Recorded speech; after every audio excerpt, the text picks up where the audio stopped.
Okay? Okay, so sa proportional, letter B, ang sabi doon, okay, so the input is directly proportional to the error, yung E.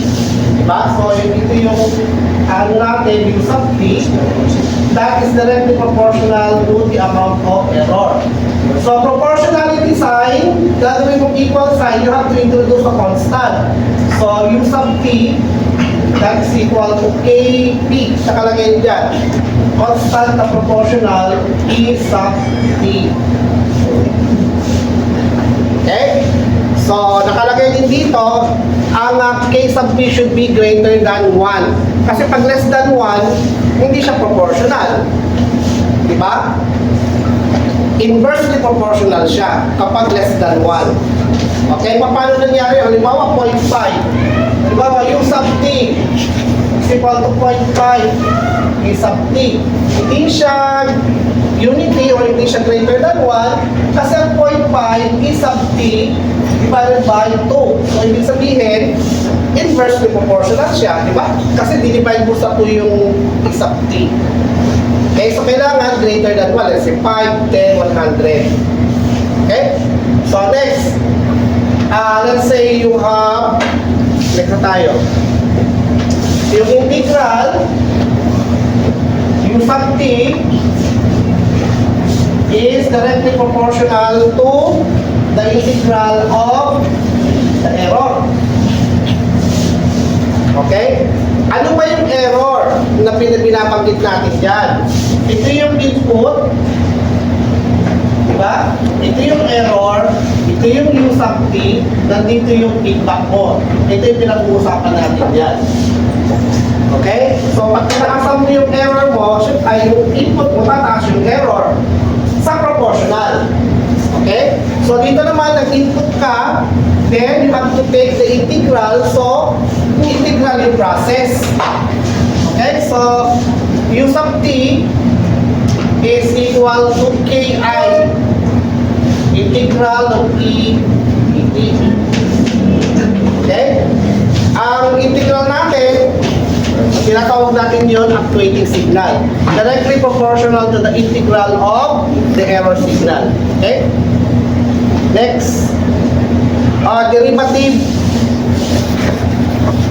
Okay, so U sub T is directly proportional to the derivative of the error dt. So, tanggalin mo yung proportionality sign. So, you have KD. D is sub T over dt. Okay? So, ano ba yung derivative? Actuating signal proportional to the derivative of the error signal. Okay? So, ayan. No? Binigay ko na yung tatlo. Kapag present silang tatlo, katulad ng PID controller na figure kanina, ganito yung magiging setup. So, meron kang input, diba? Then, you have the amount of error. Yung error na yan, ipaprocess isa-isa. Kung ano man yung magiging result niya, i-add mo yan, ito ngayon yung papasok sa process. And then, i-check niya ulit.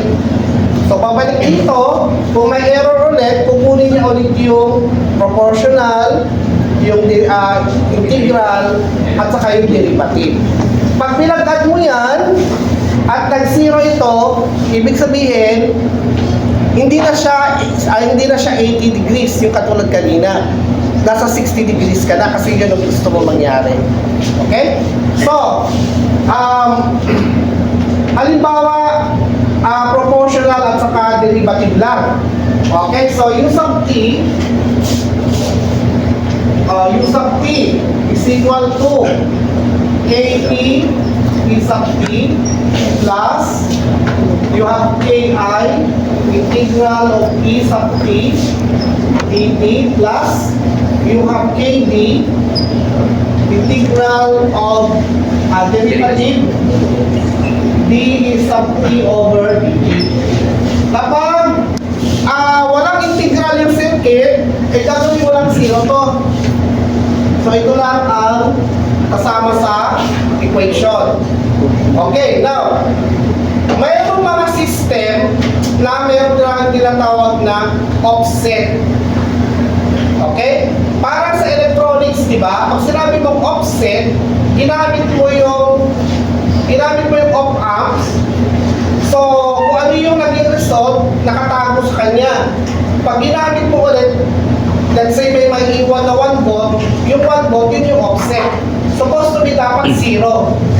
Kapag malinis yun, di ba, 0 dapat yun. Pero since mayroon tayong offset, magdadagdag na dito.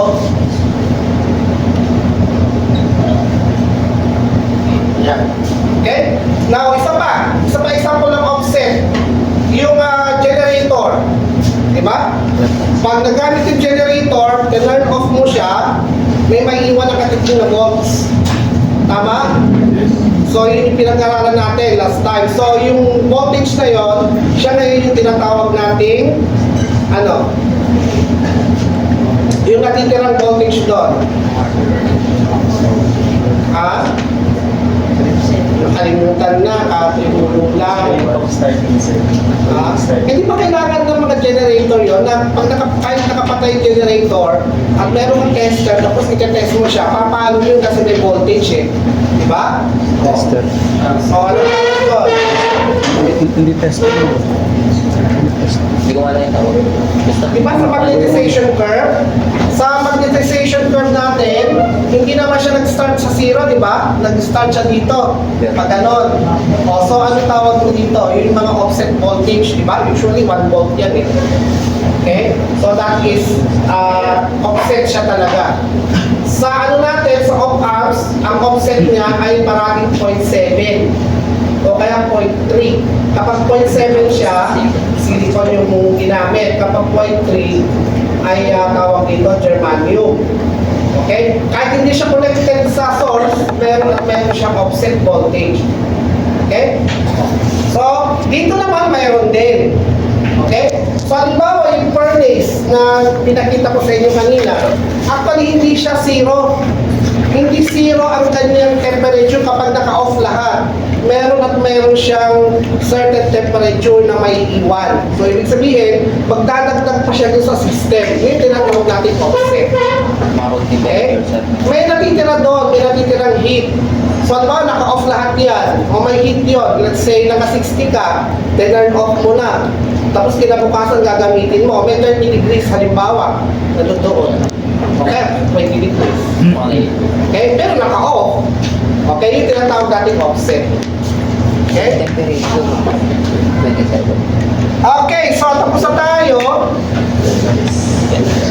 We go to example number 2. So tayo ng example, may tracer. Ito na, hindi ko na Okay, tandaan niyo yung question Sir. na yan ha. Sir, wait lang po. Sir. Ito lang. Picture. Wait na yun. Mabura. Hindi ako lang yun. Ano lang naman yun? Yung image. Image siya ba? Illustration ba? Okay. Uy, niloko mo. Ay, Sige, sabi ko isa na sa likod. Kala ko yun yung pamilya. Hindi. Okay na tayo, so let's try to solve. Wala ko mo yan.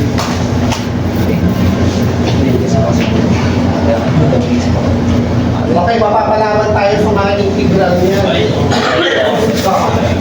Ako, nalimutan ko na yan. Pastoral ba kayo nito? Integral din pala siya. Sorry po, sir. Wala na pong maalala. Kaya nyo na yan. Kumuha ko. Okay, number 1. You are given the Winston Bridge. Winston Bridge. So, okay, ayan ang Winston Bridge natin. So, may nakalagay na, let's say, 100 volts. 100 volts na lang, wala nakalagay. Okay, so, nandito yung ating galvanometer, di ba? Okay, so yung R1A, R1 to o 1A, lagay mo doon R1, R2, R3, R4. So 1K, 4K, 150 ohms,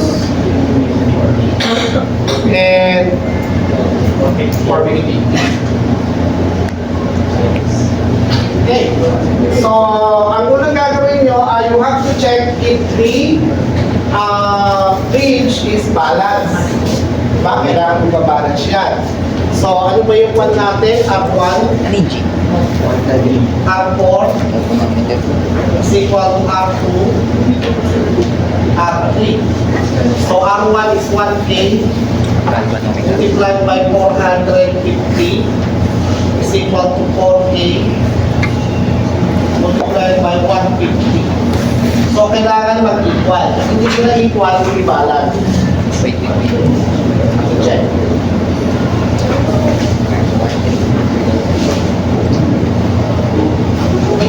Okay. So, 450K. Tapos, yung balance. Calculator nga po. Pero mo.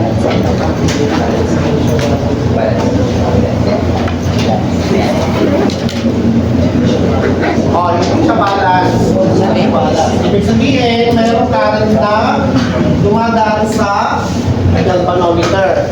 Diba? So kung may current na dumadaan sa galvanometer, hahanapin natin yung Thevenin's equivalent. So yung Thevenin's equivalent niya, ito. Ayan. So nandito yung RTH, Ayaw nga. nandito yung VTH. Tapos, nandito yung ating galvanometer. Ang galvanometer natin, meron siyang 1.5. resistance. Resistance ng meter mo daw ay 250. Okay, and then meron siyang sensitivity S to be equal to 10 millimeter per milliampere sa linear. Okay? Then, meron din siyang another sensitivity. Ito angular, that is 1.5 degrees per milliampere. So, ibig sabihin yan, ang ibig sabihin ng sensitivity, kada 1 milliampere, papalo siya ng 10 millimeter. So, ganun din dito, kada 1 millimeter, papalo siya ng 1.5 degrees. Ito nga lang, linear kasi, no, yung scale ay linear. Ito, ang scale ay yung ganon. Naka-angle kasi yun eh. Diba? So, kung tinignan nyo, yung pag-tilting tester, yung analog tester, yung angle nun is 110 degrees ang angle nun. Okay? Ayan.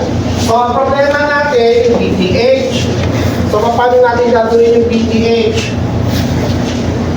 Oh, ano yun? Sa R3.